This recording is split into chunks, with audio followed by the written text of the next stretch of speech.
ॿी अहम ख़बर अवां सां शेयर कंदासीं। PSL एड जे हवाले सां अव्हांखे ॿुधाईंदासीं त कराची किंग्स जी टीम लाइ डू एंड डाई वारी सूरत-हाल आहे। इस्लामाबाद यूनाइटेड ख़िलाफ़ कराची किंग्स जो टॉस खटी बैटिंग जारी आहे। अहम ख़बर अवां सां शेयर कयूं पिया। इस्लामाबाद यूनाइटेड ख़िलाफ़ कराची किंग्स जो टॉस खटी बैटिंग जारी आहे। इन जा तफ़सील मालूम कंदासीं। स्पोर्ट्स एंकर पर्सन मुजाहिद सोलंकी लाइन ते मौजूद आहे। जी मुजाहिद, छा तफ़सील आहिनि?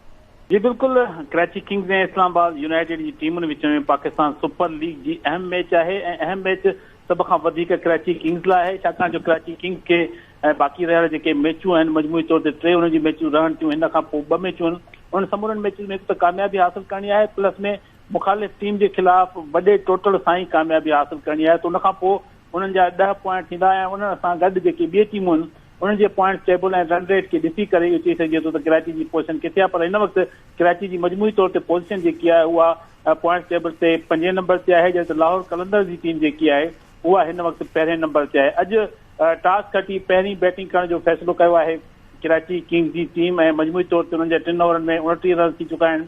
हिकिड़ो रांदीगर उन्हनि जो आउट थी वियो आहे ऐं शाहज़ाद जेको शर्जील ख़ान आहे उनखे हिननि स्क्वाड में शामिल कयो, पर उहो सिर्फ़ु 8 रन ठाहिण खां पोइ आउट थी वियो आहे। त मजमूई तौर ते अॼु जी मैच ख़ासि करे कराची किंग्स लाइ वॾी अहमियत रखे थी, छाकाणि जो पॉइंट टेबल ते जीअं ॿुधायो त सिर्फ़ु 7 मैचिस खेॾियूं आहिनि, 2 मैचिस में उन्हनि खे कामयाबी मिली आहे ऐं 5 मैचिस में शिकस्त आहे। उन्हनि जा 4 पॉइंट आहिनि। उन सां गॾु कराची किंग्स बि पंहिंजी पोज़ीशन मज़बूत करण लाइ ईंदड़ मैचिस में 5 जेके मैचिस रहियल आहिनि उन्हनि में कामयाबी हासिल करणी पवंदी।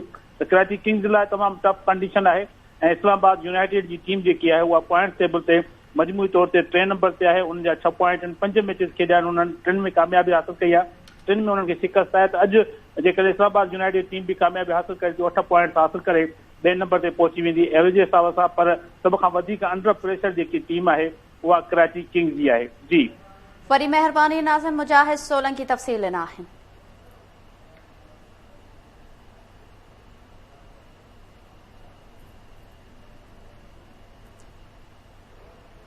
PSL एड जे हवाले सां अव्हांखे ॿुधायोसीं कराची किंग्स जी टीम लाइ डू एंड डाई वारी सूरत हाल आहे।